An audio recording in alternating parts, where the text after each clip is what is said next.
Hello and welcome to the 10th episode of the Money Side Up podcast, the podcast all things finance for Aussies all over the world, from tax to investment planning to interest rate movements, very topical these days. We'll dive into a bit of that in today's episode. And of course, property back home in Australia, what to do with lending. There is plenty going on, and this is the podcast for you. Thank you very much for joining us. It's really quite amazing, I guess, to already be at the double digits. Come along pretty quickly. By way of introduction, I'm Jarrad Brown, and joining me to my right, or if you're listening to this, my friend and colleague, Will Cant in New South Wales. Welcome, Will. Hey, Jarrad. Thanks again. Great to be here. Yeah, it seems like it was just yesterday this podcast started, and we're already at the double-digit episodes. That's come along quite quick, hasn't it? Certainly has, yes. And still plenty going on. It feels like a lot's changed already this year, but I guess just a lot of things have progressed that were kind of expected at the start of the year. But yeah, lots to dive into. Most definitely. And look, just as a general disclaimer, guys, we always just want to let you know this is just general advice only. You know, the podcast is for educational purposes. So obviously, if you do want to make any financial decisions off the back of this, make sure you speak to a financial advisor, get some tailored advice, and obviously make sure it's right for you. But yeah, lots has happened, Jarrad. And look, when we looked at when we were at the start of the year to, coming in towards the end of the calendar year now, it seems that a lot of forecasts are starting, to come true. I mean, interest rates around the world are starting to decline. The US Fed just cut rates recently by 50 basis points.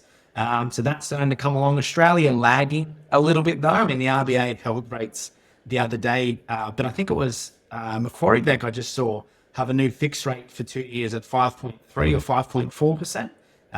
Whereas, most banks at the moment are in the low sixes. So that's a bit of a telltale sign of what's to come. But a lot of people thought the RBA would have lowered rates, by now. But we've had a bit of stubborn inflation. That hasn't happened. But definitely around the world, rates are starting to come down. But do you have any foresight on what you think the RBA might do before the end of the year? Yeah, look, it's a very good question. I mean, my sort of common sense take on it is they probably should have cut rates at the last meeting. They didn't. I think inflation is only heading in one direction. Yes, they obviously want to hit that 2 to 3% target. It all feels a little bit arbitrary. We've got, the sort of synergy and utility bill payments getting thrown around, and obviously most of that money gets withdrawn and spent on frivolous items. In most cases, it doesn't tend to go to the utility bills. And obviously these little things have an impact on general spending. The weather is finally warming up in Australia across most of the country. So again, Christmas spending, the parties, the sort of social calendar starts to fill up. We head into the spring racing season in Melbourne. All of these things are going to have an impact on spending. But at the end of the day, inflation is going to continue to trend downwards. It's not going to go up. Yes, the RBA has decided to hold steady. They didn't increase, I guess, as aggressively as a lot of the other central banks when inflation did really, start to ramp up. But again, if we look at their sort of approach, at their commentary, looking at economic growth, looking at unemployment, looking at that inflation target, and very stubbornly suggesting that it's going to need to be in that 2 to 3% band, there's every chance we don't get a cut before Feb of next year. Which is probably not what a lot of our listeners want to be hearing, and definitely as a mortgage holder myself, not what I want to be experiencing either. But I think that's just the reality. But to your point, Macquarie in the sort of low to mid fives on their fixed rates. The majority of lenders will follow suit. We will continue to see those fixed rates drop, but I think it is a good indication of what the banks are sort of forecasting, what their interest rate specialists are kind of expecting. But I think the bigger one for a lot of our clients is the Aussie dollar. Yeah, look, something straight too. I've seen a lot of economists forecasting as well. By the end of this calendar year, the US, another 100 to potentially 150 basis points cut as well. So that's starting to ramp up quite a fair bit to it. As they say, when the US sneezes, Australia catches a cold. So it would be good if that flew onto Australia. Yeah, we did see a rate cut before the end of the year. But as you said, I don't think, potentially not likely until, maybe early next year. But on the Aussie dollar, quite a jump recently. I've had a strong bounce, especially compared to the USD from start of August. What were we at? 64, 65 cents. And then by end of September, sitting close to 70 cents. So that's a really strong bounce back. And again, that was forecast earlier in the year that the Aussie dollar would continue to strengthen as the year progressed. we did see a bit of volatility there where it was increasing a little bit and had a bit of a decrease, but now back on and now back, really towards the end of the jump here, increasing quite strongly. And again, forecasts are saying that will continue to happen over the next few months, which obviously then just means, if you're sending money back to Australia, sending money back to invest or pay off a mortgage, you're putting to your super, potentially you get a bit more bang for your buck if that dollar's going to increase. Yeah, spot on. And I mean, I think a really important sort of economic lesson, and not to bore our listeners with the theory of all of this, but I think it highlights it really well. We've been talking about the Aussie dollar strengthening for a long time now, certainly since the start of this year. We've been talking about rates, again, starting to be cut. Timing is always kind of the impossible one to predict, but the direction is far easier often, subject to anything major changing. But if we look at, why the Aussie dollar is strengthening, it's because interest rates are getting cut in the US faster than they are in Australia. Obviously, they're not being cut in Australia, so that's why that's happening. The more that continues, potentially the further the Aussie dollar does strengthen. So yeah, to your point, if you're contributing to super or throwing money back into a term deposit or, withdrawing money from your CPF in Singapore to shift back into Australia, whatever it might be, even buying a property and putting down a deposit, it may be time to act on these things sooner rather than later. We haven't seen the Sing dollar weaken as significantly as the US has relative to the Aussie.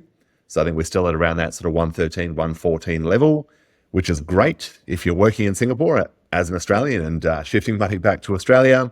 But this may not be something that lasts forever. So, never one to look a gift horse in the mouth. I think probably a good time to be thinking about that Aussie dollar exposure just based on what's kind of priced in and what the outlook is. Now, we've got a great guest on the podcast for us to get into today as well, Jarrad. We've got Jack Henderson from Henderson Advocacy. Now, Jack has been flooding my TikTok and LinkedIn. He seems to be everywhere on socials here in Australia. So pretty excited that we got him on the podcast and we get to interview him, but he is the expert when it comes to property buying, redevelopment. He's very big on granny flats, those types of things as well. So it's going to be a great episode, I think, for anyone who's considering buying property here in Australia or, wants to, further develop their properties or, anything along those lines. Absolutely, Will. Look, Jack's certainly a big advocate for financial education, boosting people's financial literacy, which, as we all are here. So absolutely delighted we had the opportunity to drop into his office in Sydney.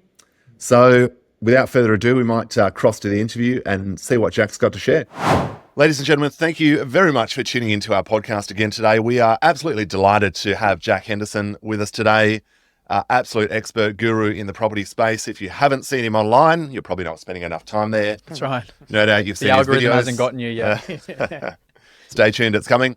But founder of Henderson Advocacy, Endeavour Build and Henderson Develop, one of the fastest growing full service property advisory buyers advocacy groups in the country.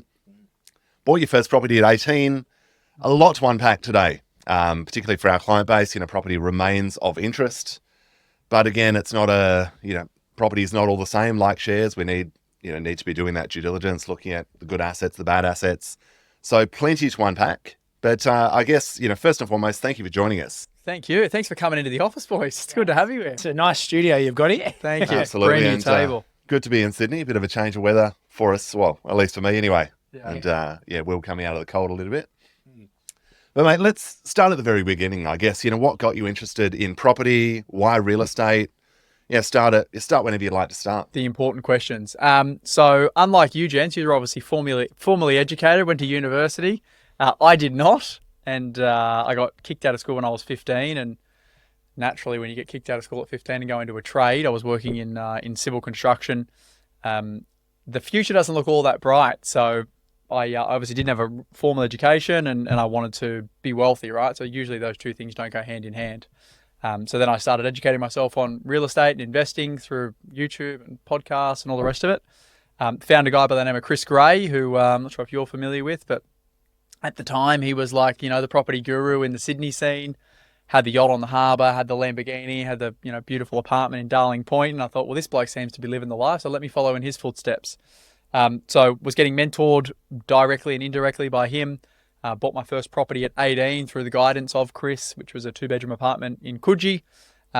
And the way that he thought about real estate, the strategy that he used to build his portfolio very much rubbed off on me. And off the back of that, I continued to invest. And obviously, as you start to get a taste of money and what investing can do, it got me more and more interested. And then I guess since then, it's been a pretty cool journey. I've got 35 odd million bucks worth of real estate now and continuing to grow. And it's been, almost 10 years since I bought my first one. I bought my first one when I was 18, just before I turned 19, and I've just turned 28. So 35 million under 10 years is pretty good. Yeah. I mean, a lot of debt in there, obviously. But it's just, it's been, super rewarding. And then off the back of my own journey, we obviously built the businesses and they're doing really, really well. So, it's cool. But it all started with that first one, right? And it started from a lack. I had a lack of money and I had a lack of the life that I wanted. So I thought the only way to get there is to be able to create financial stability for myself and a strong financial future. And fortunately, I had amazing parents and still do. So they pushed me in the right direction and said, "You're 18." I was working from when I was 15 to when I turned 18. So I was obviously saving a lot of money, living at home, didn't really have any expenses. And that got me my first deposit. And as properties grow in value, we know we can leverage off those, get into the next one. And I've continued to increase my income because I was obviously in construction. I moved into mining and then from mining into starting my own business. So fortunately, I've had the capacity to continue to borrow more money and buy more property. Fantastic. So look, let's unpack that first one. 18 years old, two better in Coogee. I guess the good, the bad, what was the experience like? What did you take away from that? Were there, Lots. Yeah, I wouldn't buy that property again, that's for sure. Look, it's done really, really well in the grand scheme of things. I paid $720 for it. It's probably worth 1.2 now. It's been 10 years. A lot of properties have doubled in that time. So it hasn't done as well as it could have, but it was essentially the foundation to get me into property number 2. And every time I've purchased a property for myself and for clients, you learn what to do and what not to do on the next acquisition. But essentially, Chris's strategy was buy good quality properties in good quality locations that have a proven track record of performance and that are in an economy or in a marketplace where it's resilient. So you're not trying to pick the hot spots. You're not trying to go off the plan on new house and land package where you may do well, but you also may not do well as well. It's just tried and tested. So I followed his footsteps. I grew up in Western Sydney, so a long way from the beautiful beaches of Coogee. And I actually had no idea where Coogee was, but Chris said, this is where I invest. This is how I buy. So I started, getting educated and, I guess I got the suburb right. I got the street right. But the things that I didn't get right is it's a ground floor apartment. It has no parking. It has no outdoor spaces. It's got a small second bedroom. So there's a lot of things that I wouldn't do now. But at the same token, if I didn't buy that first one, that wouldn't have got me into number 2, 3, 4, 5, 6 and all the rest of it. So right location, potentially the wrong asset type. Wouldn't buy it again.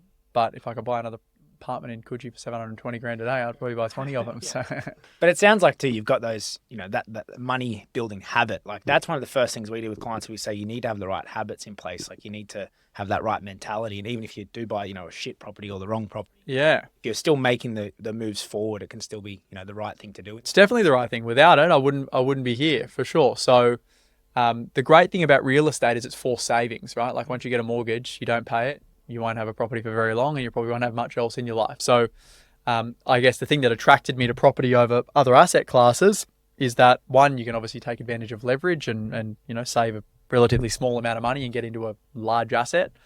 And it's not like you have the option to do it, right? Like with shares or with superannuation or whatever it is, you have the option to be able to make those contributions or make those commitments or not. Yeah. When you get a mortgage, you don't have an option. You pay it or you don't have a property and your financial future is probably not in your own hands, which is what I like about property because once I have lots of money in my bank, I often spend it. Yeah. And look, I think that's a key point of why property is such a great wealth building tool. But I mean, obviously you're very property heavy. What do you think are the other key reasons why property is, one of, the best wealth building tools for both Australians, living here or potentially even living overseas? I think it's just got a lot going for it, right? Like the reality is Australia is built off real estate. It's built off lending.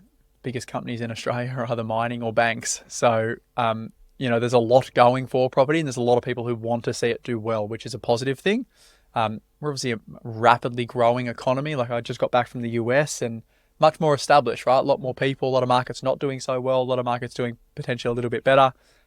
We're not anywhere near that stage. You've got 15 times the population of Australia and you can see like your apartments in New York selling for 150, 200 million US dollars and houses in Miami selling for 100 million US dollars and Beverly Hills and all the rest of it. Like we've got so much further to go. which is really, really exciting. And then the other thing is leverage, right? Like, very hard to be able to save up $1 million cash for most people to be able to go buy a property. Lots of people can save up $50,000 or $100,000 though, and they can borrow the rest from the bank. So there's a lot of really, really positive things about it. And then again, like, you leverage off one property to get into the next, leverage off that one to get into the next, and it's essentially a compounding vehicle.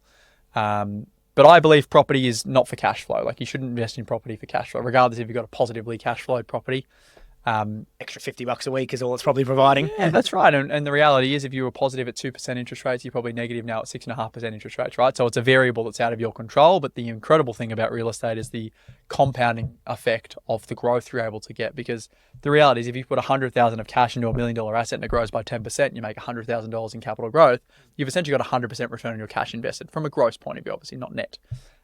Which is very, very hard. It's like investing 100,000 in Netflix and that company doubling overnight, right? Like, it's pretty hard to do.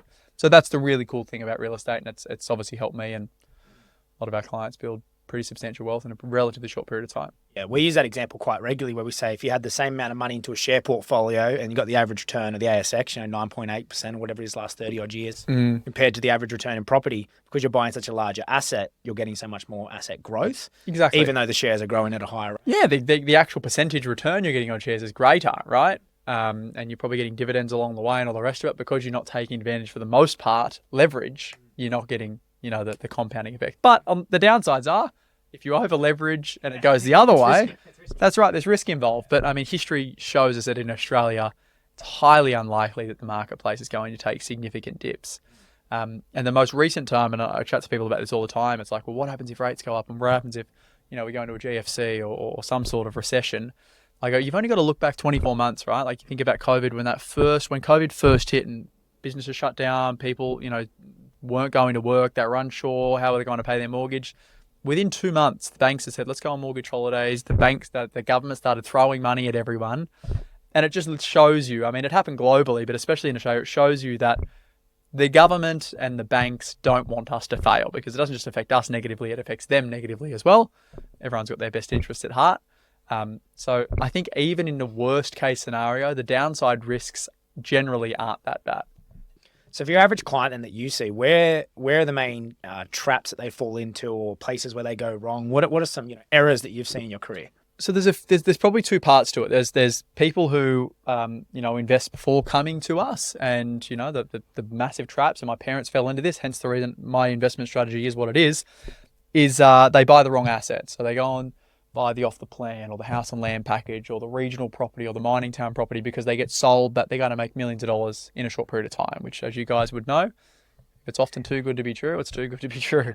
So my parents bought the off-the-plan apartment in Marcoola in the Sunshine Coast for $350,000 or whatever it was, and they sold it 11 years later for less than what they paid for it. So it's not the capital loss that hits them; it's the 11 years of opportunity cost of them not being in the right asset, plus then, the mental drain of like, fuck, we bought the wrong asset. Like, it hurts, right, when you do something wrong. And then they did the house and land package in Truganina, same thing, sold it for I think about what they paid for it. They got sold into this by an accountant of theirs who would have got some big fat commission check. So that was my first sort of learning of property. And that's what obviously led me away from that. But they're the real big pitfalls. It's like, often if you invest in the wrong property, in the wrong location, it's probably worse than not doing anything at all, because you take 3 or 4 steps back as opposed to just being where you're at. And then on the flip side, if they might buy the right property in the right location, often people get caught up in the short-term metrics, right? So they'll sell a property down well and truly before they should have sold it down, right? So they might make a capital gain, but you look at what that could have been in 10, 15, 20 years time, and they don't make anywhere near what they should have made. And like, in recent times, it's been happening a lot, where you see people, they buy, they've made a bit of money, rates go up, gets a bit tight for cash flow point of view, and they go, oh, fuck, we'll just sell it. It's the easiest thing to do. But it's like, is it really the easiest thing to do? Because then when you get back into the market in 3, 4, 5 years time, you've got all the entry costs again, you're buying it at a higher purchase price. And when we invest, whether it's in property or other asset classes, you're not investing for 12, 24, 36 months, 5 years. You're investing for 10, 15, 20 years. So the reality is, you'll be able to buy something today, make sure you've got the right buffers in place and the right cash flow in place, and hold it for as long as you need until you move into the stage of your life where growth is no longer important and it's cash flow. And that's when you sell down. So that's a real big pitfall. It's either buying the wrong thing in the wrong location, or it's buying the right thing but not holding it long enough to get the rewards. Yeah. Makes a lot of sense. Everyone's kind of got that story of that property they maybe held for 10 years, but have Everyone they held has for the that next story. 10? Yeah. Everyone you speak to who's owned real estate, I've never heard someone say, I'm so glad I sold that good property. Never. Because they always go, oh, in hindsight, wouldn't it be good if I would have kept that? Wish I shouldn't have sold that. I hear it all the time. And I'm like, people don't learn from history. It's like, there might be good times, there might be bad times, but history shows us that over a long enough time horizon, it's going to be significantly more expensive in 20 years' time than it is right now. That's just like fundamental. We show people all the time when we're building out our portfolio plans for clients that if you have $100,000 today, 2.5% inflation over the next 30 years, that same $100,000 to have the same buying power, you're going to need double, almost triple in income. So 100,000 today in 30 years' time is about $250,000 of income to have the same buying power. So if that's what it does to a dollar, imagine what it's going to do to asset values, right? Because that's just showing our dollar deflating essentially. So when our dollar deflates, asset values increase, and generally at a lot more rapid pace than what inflation, deflates the dollar by. So Yeah, absolutely. people don't learn. So let's just touch on leverage. You've mentioned this a couple of times. Obviously, the power of leverage for yourself in building your own portfolio, the power of leverage for your clients. Mm-hmm. I mean, it'd be interesting to get your take on some of the tips or I guess more so the traps people get into. Yeah. And one of the common ones we see with our clients being expats is multi-currency loans. They go and buy or borrow in one currency to buy an Australian dollar asset, and then you've got a margin call on an illiquid asset. That can obviously be quite dangerous. But I guess, some of the other traps you see clients or the market falling into. So I think it's not carrying strong enough buffers. So like people get into trouble and generally need to sell when they get into tight cash flow situations. So what I personally do and what I advocate clients should do is sometimes having more debt is better than having less debt. And what I mean by that is if you've got a property right now that's sitting there and let's hypothetically say it's worth $1 million and you've got 500,000 worth of debt against it, you've essentially got $500,000 of equity sitting in that property. Not all accessible equity, but 500,000 worth of equity. If it's sitting there and times get tough, you can't get access to it. You can't go sell the lounge room down, to someone down the street and get a bit of cash out. Like you said, it's illiquid. But what you could do is you could refinance against that and have 200,000 or 300,000 worth of cash sitting in an offset account that you may not ever need to touch. But if you do need to touch it, you don't have to worry about selling the property down because you've got cash sitting there. And I think a lot of people got stuck with this during COVID, right? Or post-COVID where rates went from 2 to 6%. You probably could have borrowed 3, 4, 5 times the amount of money at 2% interest rates than you could do right now. So people have got millions of dollars worth of equity generally. They've owned property for 10, 15, 20 years and they may not have bugger all income, but they then have to sell a property down because they have got no cash. Or they could just access some of that equity that's sitting there, put it, and I learned this from Chris, right? It's put it in an offset account.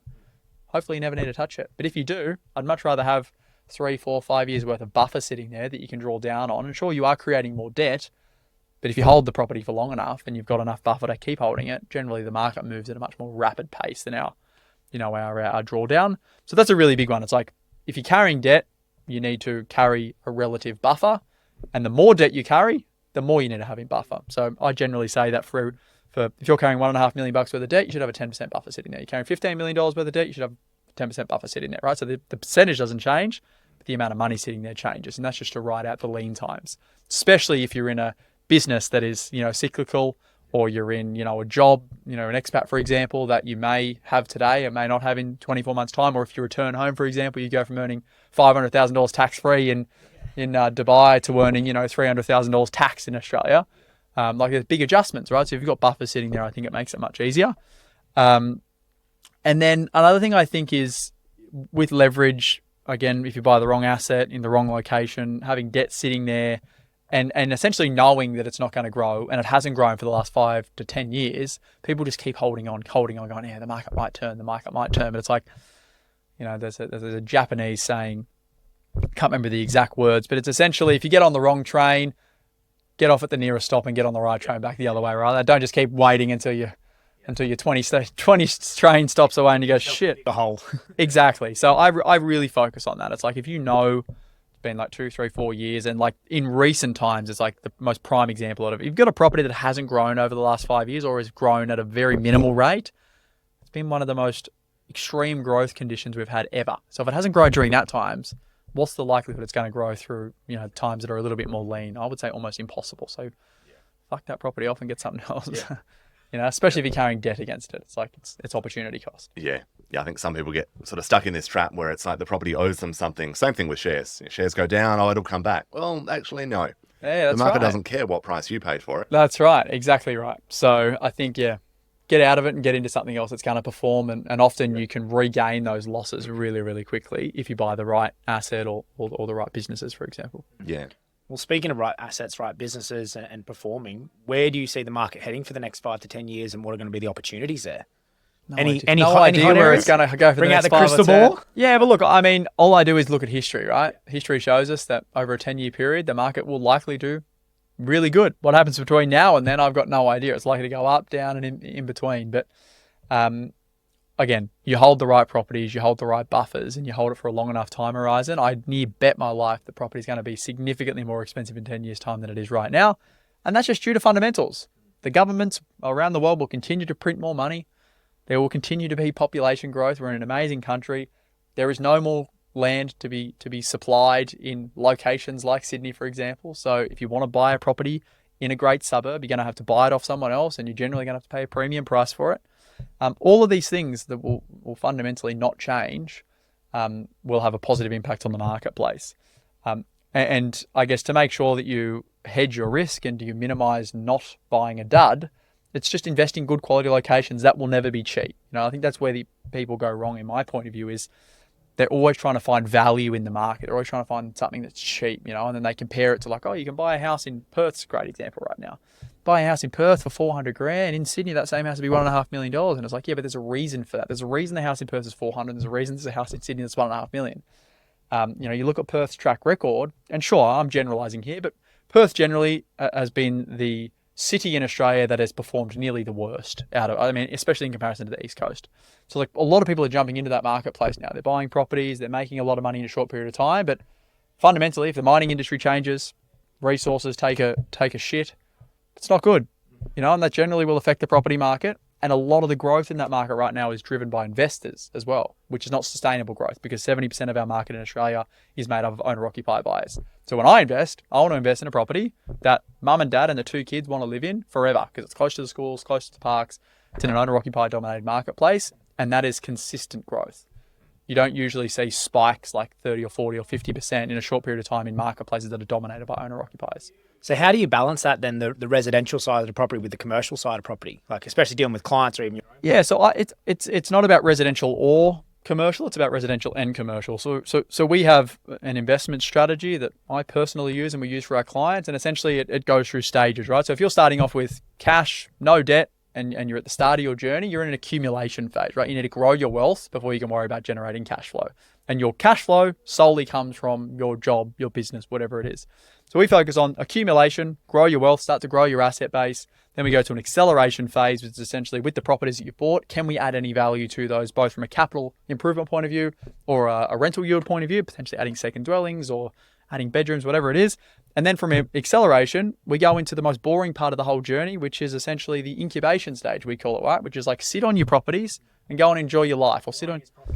That's right, yeah. I mean, if you can sit on a good asset base for 5, 10, 15, 20 years, that's where the majority of the money is going to be made. So you go through accumulation, acceleration, incubation, we call it, and then we move into a consolidation phase, which is you've built your wealth, you've now got a significant amount of equity in that portfolio, and you've probably still got some debt, but you now need to go through a transition phase where you'll sell down some properties or some assets, you'll clear out your debt, you're going to pay some tax, unfortunately, and then you'll transition the capital that you've generated into something that's going to be producing you more income, but probably less growth. But growth isn't important then because you don't need growth to live on, you need income to live on. So then we sell down and we usually transition into commercial. So I only built out a portfolio plan for a client yesterday, which was we went through and we bought 3 residential assets over a 36-month period.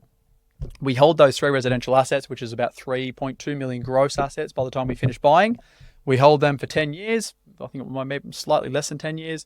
Essentially, we got our gross asset base to just over 6 million. We had about 2.5, 3 million bucks worth of net equity. We then did a sell down, we paid out some debt, and we rolled that equity into then some commercial assets. So obviously in 10 years time, we did a 4.5 million acquisition and a $4 million acquisition, so 2 properties, and we're able to take advantage of loans like lease stock loans, for example, where you've got a little bit more flexibility and less need for personal serviceability. And then those commercial assets then started to be producing income. We used the income to continue to pay down the debt. And then eventually when they got to 51, that's when they could live and enjoy life. And that's really all that matters in my point of view. So it's not or, it's and. and they're important at different stages of your life, because you can't go into commercial at the start of your journey because, one, you don't have the capital to do it. You usually need 30% plus cost as a minimum, so 35%. And you can't go and get a commercial asset revalued every 6 months to be able to draw out equity, right? Because the marketplace is less dynamic. There's less transactions that happen, which means you can't just get a bank valuation done and pull out 150 grand's worth of equity. They're going to come and do a full valuation. They're going to see what the rental returns are. And generally speaking, you're not going to get an increase, unless it's sort of in 12, 24, maybe even 36 months after you've purchased it. Makes sense. Now, you touched on an interesting point there around adding value, adding bedrooms, increasing yield. Yep. I guess, a bit to unpack there. I mean, is that sort of a strategy you see as a good sort of consideration for most of your clients? Is it something for, I guess just those with the cash flow to enable that? Is that something for people with the knowledge of how to renovate and build? Yeah, I mean, if you've got the knowledge to be able to do it, you should do it for sure. I mean, if you don't have the knowledge, people use people like us, right? And that's why we have the building arm to the business. So, I see a lot of people sitting on some really good quality assets that if you dumped 150, 200, 250 grand into it, you could add 500 or 600 grand's worth of value to the property. And, I believe that you should maximize the assets that you own when you get to a point where you can't buy any more. So that's why we go through an accumulation phase, which is essentially growing your asset base. And then eventually the bank will say, we're not lending you any more money. And when they do that, you go, okay, well, what can we optimize on our existing portfolio? If you were looking at shares or businesses, it'd be like, let's grow the business and let's go back and make it more profitable. Let's make our business more lean, and let's make it worth more money. It's exactly what we do with property. So if you've got 3 assets and like these clients that I mentioned, like if we've bought them knowing that we can build a granny flat on them, for example, and you can fund that granny flat build through the equity that's been created on the property, and the way that you get the debt to fund the granny flat is that it's going to be producing its own income, so the bank will give you the construction loan to go build it. It's a no-brainer. It's going to make your holding cost less, and it's going to make the property worth more. Yeah, I mean, everyone should look at their existing portfolio and go, what can we optimize? And it's a really easy way to be able to manufacture equity to be able to buy again too. So if you haven't got enough equity in the existing properties to be able to buy another property, you can go, well, what can we do here? Can we renovate? Can we paint the exterior? Can we do new flooring, a carpet and lights? Can we add a bathroom or an ensuite, for example? All those things will increase the value. And then once you've increased the value, you refinance out the gains and roll into the next one. And we do a lot of that. So it's a no-brainer in my point of view. Yeah. But then on the flip side of that is where people do it wrong is that it's generally in the property development spaces. They'll buy a property today, and as a site, it won't stack. The numbers won't work. They hold it for 4 years because the property's grown in value, then it stacks. But if you were to buy that property again at that point in time and had to pay the market value for it, the site also wouldn't stack. So I think developing a property that doesn't stack from the get-go, and if you were to buy it again at the time of developing it, it also wouldn't stack, it's not a wise move to develop that property in my point of view. You should only go through and develop assets when you buy the site and it stacks on purchase. And by holding it longer, it just makes it stack even more. Yeah. I guess changing tack a little bit, if we look at a lot of our clients, we get this comment all the time, our Aussie clients living all over the world, and either they're worried that they're going to have to fly down and see the property, or they think that, because they have some inside knowledge of their local area, that's the only place to buy. This street, this suburb, it's going to go up because, Bob and Sue. Because I live there. Blah, blah, blah.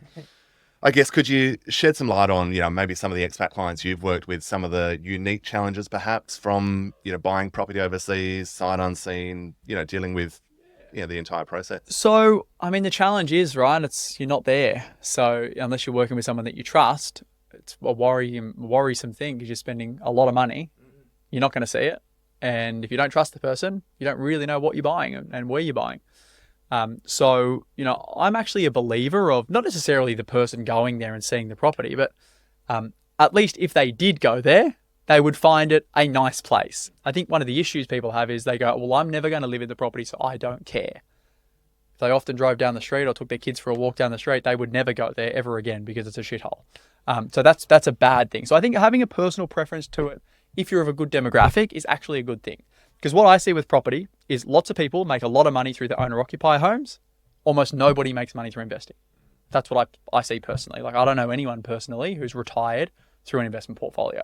Most people, and you guys would know the numbers better than I, how many people retire on their owner-occupier homes, being the majority of their wealth? Nearly everyone. Downsize when they're 70 because they've got no cash flow That's left. Right. So it's nearly everyone makes all their wealth in their owner-occupier home. So I have this belief, which is like, if you want to do it yourself, or you just want to make sure you don't make mistakes, just go buy 2 of your owner-occupier home, because you're probably going to make a lot more money than if you try and be some, expert property investor and go and invest in all these locations you've got no idea about. But if you're an expat, it's obviously getting with the right team. It's using people who are trusted and people who are aligned to your goals. This belief around, I need to go touch, feel and see it. I got a lot of property. I couldn't tell you the last time I stepped foot in any of them. I don't live in any of my own properties. I rent best. But yeah, the reality is, even if you live down the road, you're unlikely to go and see it. And I think you need to look at it as a business, which is like, we speak to people all the time. They go, I'd like to have something close to home because I'm pretty handy. So if I needed to go fix it, I can go around and fix it. And I'm like, what's your time worth an hour? Like, how much do you get paid? And like, the X amount of dollars. And I go, okay, how much do you reckon an electrician is to go and fix a light bulb? About $70. You reckon you spend one more hour doing what you do unless someone else fix the other shit or what? And they're like, oh yeah, that makes sense. So it's like, don't worry about the little things. Like, people worry so much about how can I save money, right? There's a finite amount of money that you can save, but there's an infinite amount of money that you can make. And that's what I focus on. How much money can I make? If I have to spend some money to be able to make lots more money, then that's okay. And I think expats are, you need to do a similar thing. We've had some incredible success stories, like, people who are preparing to return home, for example. They go, we're going to return home in the next 5 years, and we want to get into the marketplace, so our money is growing with us. And when we return home, we'll probably sell that property down and we'll go buy our own dream home. Amazing. You buy in the right location, and you can, put a really big dent into what you end up wanting to return home in. Or if trip plans change and you don't return home, you've all of a sudden now got an asset that's worth significantly more than you paid for it. There's obviously lots of different things you got to think about with, like you said, earning foreign incomes and whether you're a tax resident and all the nuts and bolts of it, but that's not my forte, that's your forte. So what are the key things you look for then, the key criteria if you're buying a good property? The number one thing is track record. The number one thing for us is track record. So, it's very easy to go online and get data and just look at how an area's performed over the last 30 years. I've been doing lots of videos recently, which people think they're quite funny, which is like, I just go and, not subjectively, it's very objective. I go, people are buying in Rockhampton, people are buying in the suburbs in Perth, people are buying in X, Y, and Z. Let's go look at the last 30 years of data. I think Rockhampton the other day was 1.7% per annum over the last 10 years. And it's like, that's not me being an arsehole. I'm just like, would I invest there at 1.7% per annum? Absolutely not. Well, why not? Why would you do that when you can go and invest here at 10% per annum? It's like, it's a no-brainer. And people go, oh yeah, but the history is not an indicator of future performance, which may be true in business, but in real estate, that's not true. Go and show me a really good quality area that hasn't performed better in the future than it has in the past. Toorak in Melbourne is not getting cheaper, I can assure you, but it's always going to be the most expensive suburb in Melbourne, and that gap's just going to get bigger and bigger and bigger and bigger. Point Piper in Sydney's the same, New Farm in Brisbane's the same. All of the best areas are never getting any worse because there's a lot more wealthy people who want to live there than there are properties to live in. So that's our fundamentals, like buying good quality locations, buy the best quality asset that you can buy, make sure you appeal to the owner-occupier demographic in that marketplace. So again, where people go wrong, choose Brisbane for an example, like in the inner ring of Brisbane, 10 Ks within the CBD, I would say 85 to 90% of people want to live in houses. If you go buy an apartment in Fortitude Valley, you're an idiot because you appeal to a very small demographic. They're all investors that you appeal to, not owner-occupiers. And that's why properties in Fortitude Valley are worth less now than what they were 10 or 15 years ago. So it's not that you bought in the wrong region, it's that you bought the wrong property in that region. Where if you would have bought a house 2 Ks away, you probably tripled your money. So it's not just about buying the right location, but it's then buying the right asset in that location. And the way to know you're buying the right asset is just to make sure you buy something that appeals to the owner-occupied demographic. Go and do some research. It's hard for expats, but just ring around agents. All the properties that went to auction on the weekend, ask how many people were there, how many bidders were there. The ones that have all the bidders, that's what you want to buy. Very similar to that. Quiet street, quiet, north-facing backyard with good sunlight, character-style homes, all that stuff. And then it's the scarcity element, which is like, what makes this property stand out from all the other properties in the area? That's the reason off-the-plan apartments don't work and your new house and land packages rarely work. It's because they're all the same. And when something is a commodity and it's all the same, what happens? They go on the sale rack. If you go to a clothing shop and you want to go buy white t-shirts, generally white t-shirts are the cheapest, right? Because they're scarce. Put a Gucci symbol on that white t-shirt and it's worth 20 times the amount of money. Same t-shirt. One's more scarce and more affluent. It's the same with property. Pretty simple. In our role, we speak a lot with expats, and one of their big fears, for lack of a better word, is government changes, policy changes. Obviously, it's something we need to keep up to date with quite regularly. Do you have any insights into what you think is going to happen there next 5 years? It doesn't actually matter. Like, Who cares what happens with government? It's like, as long as you can make money, that's all that matters. Whether Labor's in, whether Liberals in, whether they scrap negative gearing, whether they change tax laws, like all those things are micro in the moment, right? And people get so caught up in like the micro. When the reality is there's been government changes forever. There's been legislation changes forever. What's happened? Little beep in the marketplace and off it goes again. Like Victoria is the prime example of that. Victoria now is like lagging behind. I'm pretty sure I saw Perth the other day has overtaken the median price. And it's because idiots, there's a certain person in Parliament, they've changed laws, land taxes changed, the market's going to go to shit. And it's like, no, it's not. It's going to be the largest city in Australia very, very soon. There's a lot of wealthy people there, and it's just a point in time. So right now, for me, that's opportunity, because all the experts are buying somewhere else, and eventually they'll return home. Well, it's similar to shares, right? When the share market drops, everyone freaks out. No one buys or does anything, but that's opportunity, right? Well, fundamentally, nothing's changed, right? Like good companies don't go not good because of, and the share market's so funny to me. It's like stuff that has zero impact. It's like a sentiment control, right? It's like something happened and it changes sentiment, so that means that company's worth less. And it's like, no, it's not. Like it's still trading the same. It's still as profitable as it ever was. It's still got the same amount of customers because someone over here did something and now it's worth less. Subjective thing. So property is exactly the same. That's fundamentally my belief. And again, it's that where people go wrong is too short-sighted. Yeah. And that just leads to that decision paralysis, right? Because people get so caught up on all the information, all the things that that could go wrong, or the government changes and all of that, then they do nothing. And then 10 years later, they're going, oh shit, I should have done something. I see it all the time, man. We speak to people that are like in their early 50s or their late 40s and like, oh, the kids are growing up now, we're going to start doing something. I was like, imagine if you said the kids are not growing up now and you did something 20 years ago, right? Like doing something 20 years ago at a tenth of what you could have done now probably would have made you a significant amount more money. Yeah. And everyone goes, oh, mate, wouldn't it be good if I bought 2 of those back then? Or like, how good's hindsight? It's fascinating to me, but anyway, and I simply just look at the wealthiest people. Like I study that stuff all the time. Who are the wealthiest people in the world and in Australia? And it's like the people who make the most amount of money and are remaining at the top of all the rich lists are not the people who build and exit out of their companies. It's like it's the biggest learning for me is like you look at your Trigger Bofts and your Gina Rineharts and your Tony Perrickas and your Lindsay Foxes and all these people who are household names. The reason they're worth billions and billions and billions of dollars is because they've stayed in the same business and they've been there for 50, 60, 70 years, right? So they go through good times, they go through bad times, but it's just compounds and compounds and compounds and compounds. And you see these people who sell out for a couple of $100 million and they sell like, sure, they've got a good life now, and it just may not be relative to what we're talking about, but it's like the same fundamentals. Like the longer you're in something and the more you know it and you just continue to reinvest the profits into more and more and more, the wealthier you will become. And it's that delayed gratification or Alex Hormozy calls it impulse control. And it's like time in the market, not timing the market. It's the most simple thing in the world, but most people don't follow the fundamentals, right? Like it's funny. Yeah. You touched on an interesting point there around, buying when the kids were young and, just considering that time frame. I mean, one of the things we talk about all the time with our clients, our average clients, probably mid-40s, yeah. Kids are young, standard worry, my kids won't be able to afford to get into the market. But I guess what are you sort of seeing around, what parents are thinking about, planning for, even executing on? It's funny. Yeah, everyone says that, right? My kids won't be able to afford it. And their parents said the same thing about them. They'll be able to afford it. I don't buy into that shit, right? Like incomes will change. Because people are looking at it again at a point in time. It's like, oh, how are they ever going to afford a property? But it's like, you did it.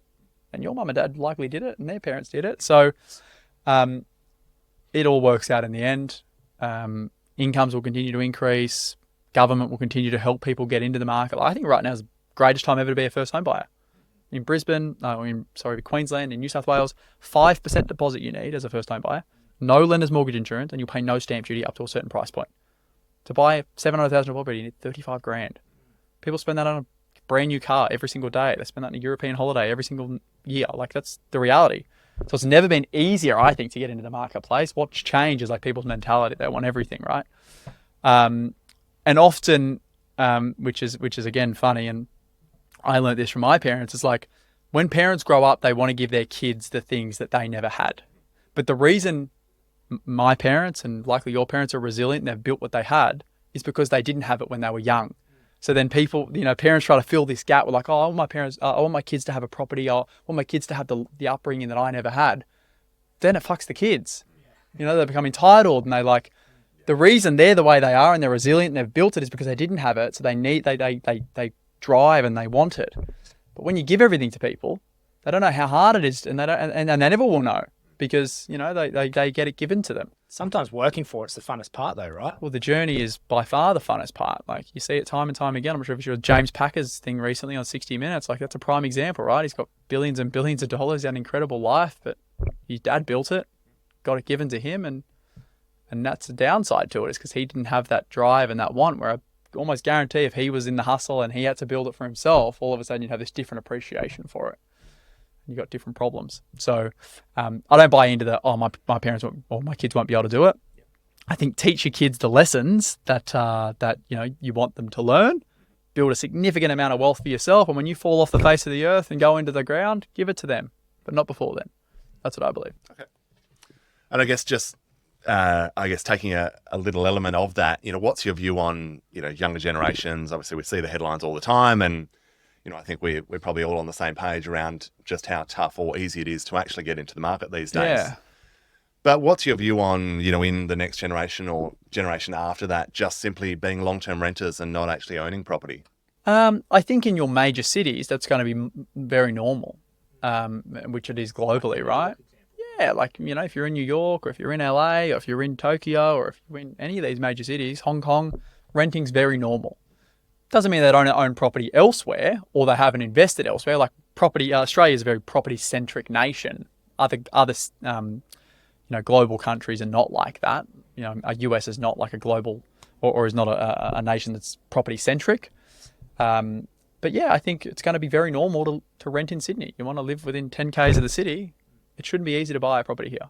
That's the reality. But it's because we're so young. People don't get that, right? Because in history, it's been easy to buy. But we buy a lot of property in Newcastle. We buy a lot of property in Geelong. We buy a lot of property in lots of these major regional hubs where it is much more affordable and you can live there. And to be honest, I reckon it's got better lifestyle and it's cheaper. So yeah, I think people should expect to be renters, absolutely. And if you want to own, then you need to either invest elsewhere, or you're going to need to live not near the best city in the world, or one of the best cities in the world. And I am that younger generation, right? I'm 28.